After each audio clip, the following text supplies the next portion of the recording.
Hola, buen día. Como cada semana es un gusto darte la bienvenida a este espacio que vos sabés, con buena cuota de pretensión, denominamos En el Blanco, por aquello de tratar de ocuparnos de los que creemos deberían ser tratados como problemas del ciudadano común argentino a partir de este concepto periodístico que de alguna manera es revisionista y busca alertarte sobre el impacto que van a tener en tu vida cotidiana las decisiones que se toman desde el sector público o el sector privado a nivel local, regional e internacional, simplemente porque más allá de que muchas veces se las presente públicamente como sin mayor impacto, terminan teniendo algún impacto en tu situación de trabajador, de consumidor, en definitiva en tu estilo de vida. Hoy vamos a posar la mirada sobre algunos de los anuncios que realizó el presidente Macri cuando dio apertura a las sesiones legislativas, al año legislativo. Vos sabés, la economía no está en situación cómoda. Precisamente la semana pasada te explicábamos que la situación era complicada porque tenemos un frente externo que ahora se ha complicado bastante, básicamente porque nuestro primer cliente comercial está en recesión. Se ha confirmado en estos días que Brasil la economía de Brasil tuvo una caída del 4% en 2015 y todo el mundo dice que este año va a seguir un camino similar, va a tener una recesión menos profunda, pero una recesión al fin, y es el cliente principal de nuestra industria. Del otro lado tenés un tema con el consumo también, que venía exacerbado, venía con anabólicos, muy lanzado y bueno, y ahora va a costar sostenerlo. Una de las medidas que anunció el presidente Macri es precisamente queremos poner el eje en esta medida para ver en qué consiste y cuál es el impacto que puede tener. Nos va a acompañar Gabriel Castelli, que es viceministro de Desarrollo Social, y la propuesta para hoy es que al futuro beneficiario, porque esto está al salir, le expliques cómo se va a hacer, en qué va a consistir y luego vamos a charlar de algunos de los programas sociales que está llevando adelante el gobierno. ¿Te parece? Esa es la propuesta para hoy. Perfecto. Bueno, bienvenido. Acompáñanos, ya volvemos.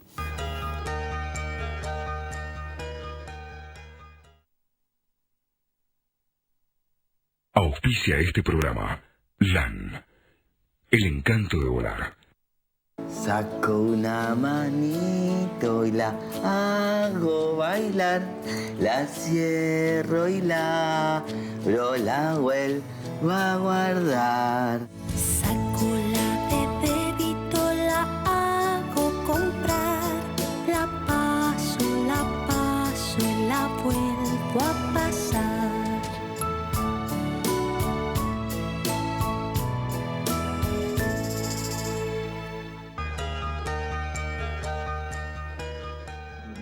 Bueno, veamos, señor director, le voy a pedir, nos recuerde, ¿qué decía el presidente Macri en la apertura de las sesiones Para cuidar a los que menos tienen, vamos a proponer la devolución del IVA para los productos de la canasta básica alimentaria. Gabriel, ¿cómo se va a hacer esa devolución? ¿A quién va a beneficiar? ¿Qué es lo que están pensando? ¿Qué es lo que nos podés contar? ¿Y cuál es el sentido? Bueno, el sentido está claro de la medida, devolverle capacidad de compra a un sector muy sensible de la economía. Pero contanos lo que nos puedas contar. Más que un sector sensible, yo diría que es parte de una política integral que tiene en cuenta realmente a los que menos tienen, a los que están en situación de mayor vulnerabilidad. Y en este caso el proyecto lo que tiene en cuenta es la posibilidad de darle a aquellos beneficiarios de la asignación universal, o sea, las familias que representan a los chicos que se benefician con la asignación universal y algunos jubilados, sobre todo los que eventualmente estén cobrando la jubilación mínima, es parte de la discusión que está teniendo lugar en este momento, a través de la compra de alimentos que puedan tener el beneficio de la devolución del impuesto al valor agregado. ¿A qué cantidad de alimentos va a alcanzar? ¿Cómo van a definir ese sector? Bueno, esa es la parte más compleja, porque en el fondo uno puede decir todos los alimentos que en cierta manera entren dentro de un set previamente determinado, que tenga que ver con la canasta básica de alimentos, pero también eventualmente podría aprovecharse esta medida como para alentar el consumo de algunos alimentos que mejoren la nutrición de las familias. El universo estimado, para que te des una idea, en el caso de la asignación universal estamos hablando de 2 millones de hogares aproximadamente. O sea, es un universo muy amplio. Y si bien es compleja la implementación de esto, el hecho de que los beneficiarios de la asignación universal y de las jubilaciones estén bancarizados, porque de hecho reciben la asignación o la jubilación en cuentas bancarias, permitiría que a través de la tarjeta de débito que eventualmente les permite la extracción vía cajeros automáticos de la asignación que se les acredita en la cuenta mensualmente, les da la posibilidad de usarla también como tarjeta de compra.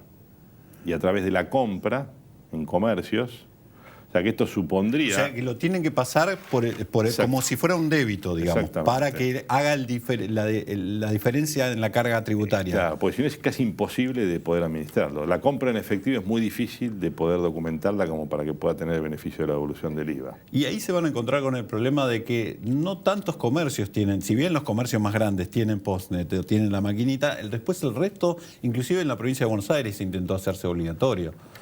¿Cómo eso? Bueno, es una herramienta adicional que permite también yendo a un blanqueo, ¿no? En cierta manera. Claro, un blanqueo del consumo y además un consumo y de los comercios que eventualmente... Impositivo, claramente, porque hay muchas cosas de esos que no se declaran habitualmente. Ya hay casi una cultura al respecto. Decime, ¿cuáles son las otras medidas que están evaluando que vos decís? Porque hablabas de una política integral que va a tratar de privilegiar no solo estas cosas, sino no solo el poder adquisitivo, sino de alguna manera reeducar en el sentido, vos hablabas de, podemos alentar no solo la canasta, sino algunos alimentos que creemos que aportan más nutrientes, decías. ¿Alguna otra iniciativa que esté en carpeta? Contanos. Bueno, una de las cosas que ya se implementó fue un subsidio extraordinario para todos los beneficiarios de la asignación universal de 800 pesos que coincidió con el inicio de la etapa escolar, ¿no? También se está tramitando el hecho de poder generar determinados programas con un presupuesto mayor a los que venían en términos de política alimentaria, pero que tengan una cobertura de alcance nacional y no ya concentrado en algunos territorios, que es lo que nosotros vimos desde el Ministerio de Desarrollo Social, que no alcanzaba a toda la población del país y que no tenía una lógica objetiva de distribución de partidas en función a determinados indicadores que mostraran el nivel de vulnerabilidad de las distintas provincias. El compromiso nuestro siempre fue tratar de generar una articulación en territorio con las gobernaciones y no hacerlo de manera directa desde el Ministerio.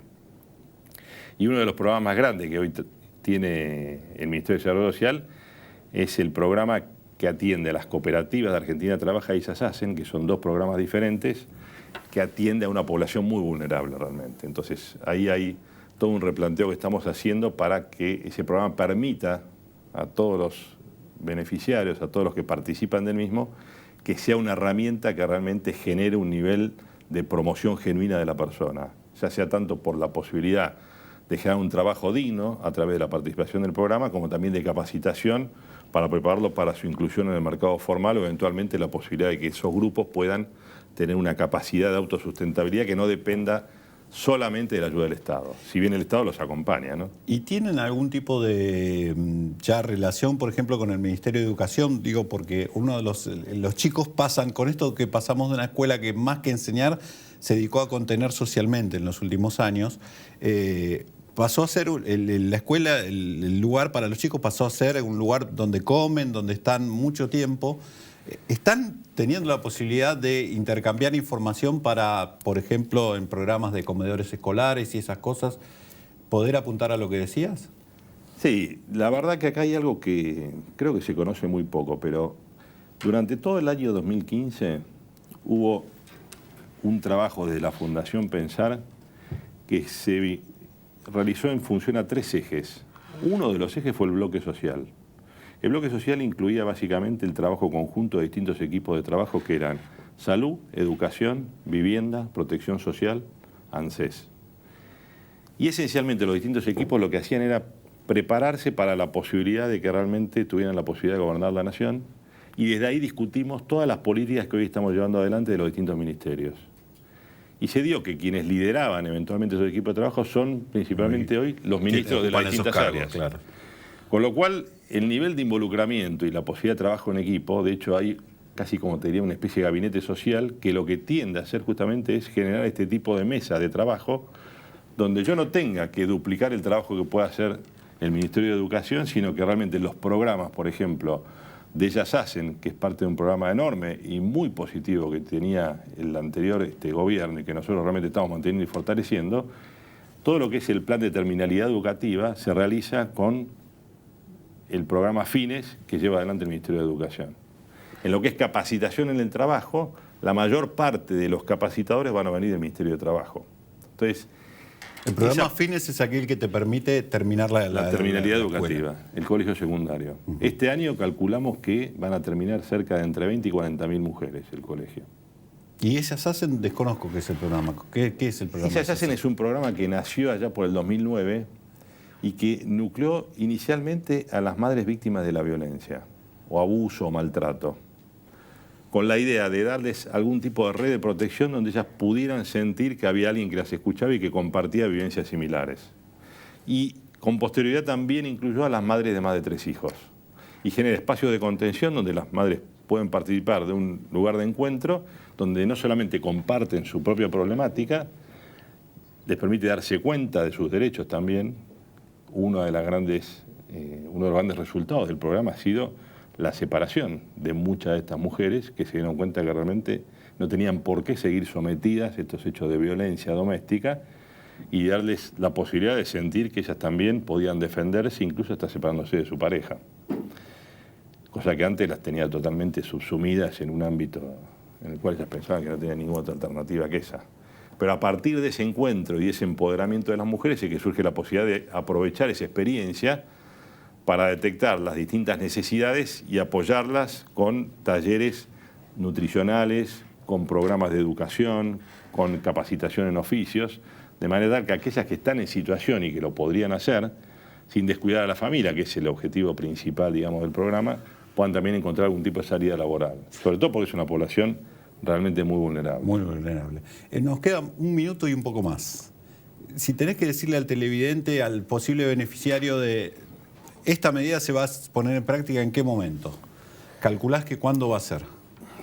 Mira, yo quisiera decir que en el próximo trimestre esto va a ser una realidad, porque tiene una complejidad en términos de implementación diferente a anunciar un único aumento, pero sí creo que la decisión del gobierno de acompañar estas medidas para morigerar el impacto que eventualmente el aumento de precios puede tener en aquellos sectores más vulnerables es una decisión que está... Es que es donde más los golpea, claramente, porque lamentablemente lo que estamos viendo es que de la inflación lo duro hoy es básicamente alimentos y... Que siempre lo fue realmente, porque la inflación no es nueva. No. Y realmente hay una esperanza muy grande de que el segundo semestre la inflación sea muchísimo menor a este impacto inicial que ha habido, en muchos casos realmente, vos que sabés de economía, injustificado.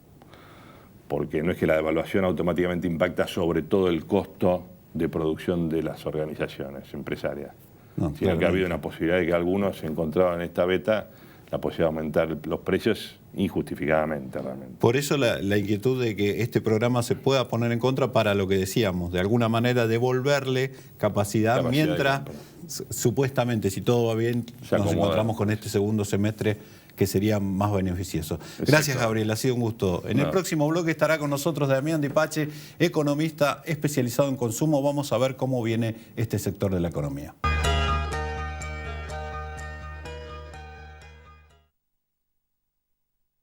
Grupo Petersen, desde 1920, construyendo el país. Un banco solidario es un banco que siempre te va a dar una mano, porque existe para ayudarte y crece si vos crecés también. Por eso hoy, comprando con nuestras tarjetas de crédito, sumás millas para volar con Aerolíneas Argentinas. Y si financiás tus compras, tenés las tasas más bajas. Y así, te ayudamos a que sea más fácil alcanzar todo lo que querés. Tenemos un montón de beneficios más pensados especialmente para vos. Conocelos todos en cualquiera de nuestras filiales en todo el país. O en www.bancocredicop.com. Banco Credicop Cooperativo, la banca solidaria. Bueno, Damián, bienvenido. Gracias por invitarme. Un gusto estar contigo. Damián es especialista en consumo, sos consultor, sos asesor, seguís siendo asesor de CAME, ¿no? Asesor de CAME también. Y ¿Cómo ves esta propuesta de la devolución o la rebaja del IVA? Todavía está verde, digamos, pero la intención supuestamente apunta a devolver la capacidad de compra al beneficiario. Sí. El tema es que generalmente en la Argentina cuando se hicieron esta clase de cosas, depende cómo se haga, pero las experiencias en general es que alguien en la cadena se lo apropió y al consumidor no llega. ¿Cómo crees que puede andar en esta oportunidad? ¿Y cómo nos juega la tecnología, los avances de la tecnología? Porque ahora con el tema de las tarjetas y de las acreditaciones que se pueden hacer, tal vez tengas ese temor, digamos, que tengo casi por ser viejo, te diría, tal vez, digamos, no tenga sentido. ¿Cómo lo ves? Mira, la realidad es que vos sabés que el impuesto al valor agregado es uno de los impuestos que más tributo, más recaudación le genera al Estado. Y la realidad que de caballo, de la década del 90 se pagaba el 17, pasamos al 21, es una alta carga, es un impuesto regresivo, que no importa el ingreso que tengas, les pega todo cuando van a consumir al kiosco, al almacén. Y en principio uno pensaba que esa disminución del IVA iba a ser general. Y ahí sí estaba el temor que decís vos, bueno, hago una disminución del IVA general y claramente los grandes oligopolios me comen ese margen y no genero ninguna. Pero al ser segmentado yo creo que es una medida que puede llegar al bolsillo de esos beneficiarios, que son los jubilados, asignación universal por hijo y plan Progresar. Ahora, me parece que todavía le falta una reforma integral tributaria respecto del impuesto al valor agregado mayor. Te cuento qué pasa, por ejemplo, en economías desarrolladas. En economías desarrolladas vos tenés tres tipos de IVA. IVA supereconómico, agua, pan, frutas, verduras. IVA... O sea, referido a lo básico. Exactamente. El 6%. Te voy a explicar, por ejemplo, el caso de Portugal, que está atravesando una crisis. 6% es el IVA. Para productos IVA intermedio, que son productos con un poco más de valor agregado, justamente, que un pan, pero sí no de la canasta básica. Puede ser chocolates, artículos de limpieza, etc. Y un IVA que se llama, es un IVA suntuoso para productos suntuosos, como puede ser tabaco, alcohol, automóviles, etc. Entonces, vos fíjate qué bueno que está eso, ¿no? Hasta incluso... Pero, a ver, vamos a ponerlo en cifras para que se entienda. Sí. Vos hablabas de uno básico del 6%, el intermedio... 15%. ¿Y el suntuoso? 24%. Claro, entonces estableces una segmentación supuestamente destinada a no castigar a los que tienen que tener el acceso universal garantizado, porque estamos hablando de los bienes más básicos, y después... supuestamente estás tratando de penalizar determinados consumos o decir, bueno, hacerte cargo. Y la economía es una cuestión de incentivo, ¿no? Es decir, bueno, vos querés fumar, vas a tener que pagar un IVA más caro. Vos querés tomar, vas a tener que pagar... Ahora, vos querés comer pan, pagá un 6% de IVA. Bueno, pero nosotros tenemos algún tipo de segmentación, porque la leche no tiene... 10,5% tiene muchos productos, algunos productos tienen 10,5%. Y se suma un problema adicional para este segmento. Vamos a ir a otra situación, que es el postnet. En Argentina... ¿qué pasa? Ese beneficiario obviamente va a ser con tarjeta de débito, porque está recibiendo un plan de beneficio. Y la duda es, como todo el comerciante no tiene postnet, es decir, ¿cómo va a ser ese para ir al almacén y pasar el postnet si quiere ir a comprar al almacén? Y ahí necesitamos otro cambio de normativa. Por eso cada medida trae consecuencias. ¿Qué es la otra medida? Una reforma de la ley de tarjetas de crédito. ¿Por qué? Porque en Argentina un comercio minorista paga 3% de comisión en tarjeta de crédito por esa operación que va a hacer con este segmento, más 1,5% en débito. ¿Y sabes cuánto se paga de comisión de tarjeta de crédito en España? El minorista, decís. Sí. No tengo idea. 0,03%. Es decir, en Argentina... La décima parte. 10 veces más de comisión de tarjeta de crédito. Entonces, no le tiremos las tintas al comerciante que no pone el postnet, sino que generemos los incentivos en la economía para que el peso tributario sobre el sector que tiene que generar la oferta a ese sector beneficiario pueda brindarle el servicio. Generalmente lo que te dicen los que están en el negocio de las tarjetas es que esa discriminación de comisión tiene que ver con el volumen de cada negocio. Que suena razonable. Pero en tal caso, ¿se podría pensar una reforma de la ley de tarjetas o que el Estado se haga cargo de la colocación del equipo, por ejemplo? ¿Eso sería otra posibilidad? Las dos cosas. De hecho, el año pasado se estuvo trabajando en la provincia de Buenos Aires el hecho de que el postnet... Intentó hacérselo obligatorio. Exactamente. Salió una ley, inclusive, está aprobada. Exactamente, y no se reglamentó. Para que el equipo vaya al comerciante. Pero claro, ahí el comerciante va a decir, bueno, yo el equipo lo tengo, pero tengo una carga tributaria todavía en la comisión. Entonces, en el año 2004 se reformó la ley de tarjeta de crédito. Pasó, eso fue un trabajo de la CAME, del 5 al 3% en crédito y del 3% al 1,5% en débito. Entonces se puede. Y te digo más, si vos tenés más POSNES, más equipo de POSNES, más uso de tarjeta de crédito, formalizás la economía y a su vez tenés otra cuestión adicional. Luego de 6 meses, que es cuando vos obviamente estás perdiendo recaudación, porque estás bajando tu número de comisión, va a crecer el volumen de operaciones. Y ahí el Estado recauda más, se formaliza la economía y las tarjetas de crédito obtienen más comisión. Este tema, ¿sabes con quién lo hablé? Con Sturzenegger en noviembre, antes que sea el presidente del Banco Central, y lo debatimos. Y él está de acuerdo incluso en el tema de que, obviamente, en Argentina tampoco tenemos competencia de tarjeta de crédito. Son dos muy grandes las que se llevan el... Son grandes emisoras, decís. La que se llevan el 75% del mercado, ¿no? Visa y Mastercard, te refieres. Exactamente. Y después está ahí peleando naranja. Pero claramente tenés un mercado bastante oligopólico, ¿no? Son muchas cuestiones que cuando uno toma una medida, decir, bueno, está bien la medida, pero tenemos que darle toda una estructura para que realmente los beneficiarios sean cada una de las partes, la oferta y la demanda, ¿no? Y vamos a ver, vamos a tratar de ser optimistas y pensar que se implementa bien. Igual está muy bien lo que planteás porque es como que la buena iniciativa sin esta segunda parte queda licuada, porque lo único que va a hacer es transferir parte de la demanda a los grandes supermercados y a las cadenas y perjudicar al comercio minorista en los términos que lo planteas y que es muy razonable. Va a pasar eso. Y al consumidor que pierde capacidad de tener mayor oferentes. Pero si pensamos y decimos, bueno, se va a hacer bien, ¿qué impacto puede tener sobre el consumo? Porque es uno de los motores de la economía que vienen castigados en este momento por la pérdida de puestos de trabajo, por la inflación, el rezago inflacionario que dejó la devaluación, y en momentos en que la economía virtualmente casi no tiene motores, porque la semana pasada en este espacio hablábamos, ojo que el sector externo está complicado, porque nosotros tenemos nuestro principal cliente industrial en recesión, que es Brasil, y nuestro principal cliente de commodities en problemas, que es China. Entonces, este motor pasa a ser importante. ¿Qué impacto puede tener? El diagnóstico que me haces introductorio es muy bueno, básicamente porque en realidad se te abrieron ciertas restricciones que tendrías para generar un grifo exportador, pero el contexto internacional te está generando restricciones que no dependen, son exógenas, o sea, dependen del entorno. Y en tu mercado interno estás teniendo una caída de las ventas minoristas en el primer bimestre, de acuerdo a la CAME, del 3,4%, y que el consumo masivo fue del 0,5% el año pasado y ya arranca con un 0,3% en el primer bimestre.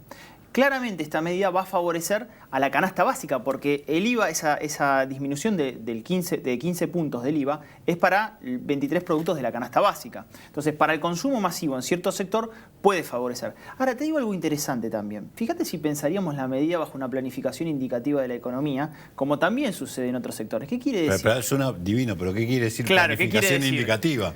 Los alimentos que nosotros producimos en el mercado del lugar, en un momento donde la pera le están pagando $1 al productor y la pagamos 20 pesos en el supermercado, ¿qué pasa si también le quitamos el IVA en un porcentaje mayor a productos que claramente queremos darle mayor volumen de escala en nuestro mercado interno? Sería un incentivo para que obviamente el consumo de ese producto en nuestro mercado tenga mayor proporción, porque claramente las peras y la manzana se le paga menos, o la leche se le está pagando muy poco al tambero porque bajó la tonelada de leche en polvo en el mundo. Entonces, ¿cuáles serían productos que podríamos beneficiar que tienen una carga alta de IVA y podríamos disminuirla para fortalecer el consumo? ¿Vos ves intención de repensar la estructura tributaria o no? Porque hasta acá lo que hemos visto es, en todo caso, buenas intenciones, pero que se sigue, se sigue utilizando la lógica del parche. Lo de ganancias es un ejemplo de eso. Claro. Y esta medida en alguna medida puede serlo también. Y acá lo que me parece es que hay que barajar y dar de nuevo muchas cosas. ¿Ves los están consultando? ¿Ves esa inquietud en los funcionarios? Más allá de los encuentros que hayas tenido antes de que fueran funcionarios. Mirá, la realidad que veo una situación de diagnóstico clara, que lo están presentando que es un problema la presión tributaria. Cuando empezó el gobierno de Cristina era el 23% de PBI, estamos en una previsión tributaria respecto a PBI del 38%, muy alta. En términos históricos, altísima. Es la más alta de la historia. Y me parece que, bueno, hay muchas distorsiones. Impuesto ganancia mínima presunta, bienes personales, impuesto al cheque. Todo esto es una herencia acumulada de gestiones y no solamente del gobierno de Cristina, viene de Duhalde, de la Rúa, es una herencia. Claras intenciones de tocarlo hay. Ahora, ojo que desde el punto de vista recaudatorio es una masa de volumen importante en un momento que las arcas del Estado no están en su mejor momento con un 7% de déficit fiscal. Ahora, hay una transferencia, eso sí, a mí por lo menos, y creo que a la CAME también le preocupa, que se transfirieron ingresos de sectores como las economías regionales, el campo, agroindustria, eliminando retenciones, y el 97% del volumen empresario, que son las pymes, no tuvieron esa eliminación de la presión tributaria. Y claramente son las que generan mayor empleo en el mercado. Claro. Y son las que necesitan reactivarse. Y si las condiciones del mercado interno no están dadas, es difícil que podamos incrementar la inversión para restablecer rápidamente el crecimiento de la economía. Entonces, me parece que es el sector que está quedando pendiente de liberar de esa presión que ya es un cadalso, ¿no? para las pymes. Sí, y coincido por lo que te planteaba antes. Me parece que la economía necesita algún otro motor más allá de lo que pueda aportar el campo, porque las condiciones cambiaron y porque además el campo es un muy buen aportante de divisas, pero en términos de empleo, para ser realistas, y lo sesgado que quedó hacia la soja, realmente aporta poco. Totalmente. Las pymes, mira, es el 60% del empleo de nuestro país y el 47% del producto. Así que mirá qué importante que son, ¿no? Y esperemos que lo tengan en cuenta. Nos tenemos que ir. Gracias, Damián. A ustedes, tenemos una cita la próxima semana para ocuparnos de tus problemas, que ya sabes son también los nuestros. Hasta la semana que viene.